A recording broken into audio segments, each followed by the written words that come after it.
Like you, I'm upset, a little bit fearful at times with what's going on in our country. Well, the death and destruction and the looting, and it's just, I pray that it stops. It has to stop. And I thought, boy, I wish I had some great words of wisdom, and I wish I had this speech that I could inspire people. And then I thought, you know what? It's not about my words, it's about Jesus' words. And Jesus does show us the way, and he did give us advice for moments like this. And I want to talk to you about it in your morning cup of inspiration. Jesus' words found in Matthew chapter 5, verse 14. It says, "Ye are the light of the world. A city that is set on a hill cannot be hid. Neither do men light a candle and put it under a bushel stick, but on a candlestick, and it giveth light unto all that are in the house. Let your light so shine before men that they may see your good works and glorify your Father which is in heaven." You know, my late wife Beth loved Christmas Eve service in our church. And when we would sing Silent Night and they would darken the church, but we would start lighting each other's candles. Started with one candle. The pastor, his candle would light others. And before you knew it, the entire church was filled with light. And that's what we need to do.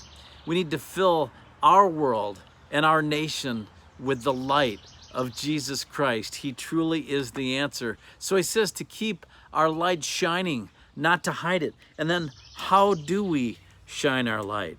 And the answer is simple, because Jesus was asked, what is the greatest commandment? And in Matthew chapter 22, verse 37, he said, "Thou shalt love the Lord thy God with all thy heart, and with all thy soul, and with all thy mind. This is the first and great commandment, and the second is like unto it." And this is so important for us today. "Thou shalt love thy neighbor as thyself." We need to love each other. We need to come together. You know, I said something the other day about we all need to come together regardless of, you know, our beliefs and our race and someone said, wait a minute, we're all one race. We're the human race. It's true. We all came from the same creator. We are one. We need to come together as one nation under God. But as Christians, we are told the greatest commandments to love the Lord God with all our heart, with all our soul, and then to love our neighbor as ourselves. We need to do that in practical ways. We need to reach out. We need to be there for someone. As Terry said yesterday, someone maybe who is not feeling as strong as you are today. So if you're feeling strong, help the weak.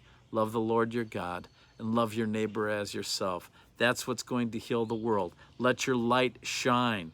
We can only control our actions in our world and our sphere of influence, but if enough of us let that light shine, we will change the world. God bless you. I hope this inspires you. I'll see you soon for another morning cup of inspiration.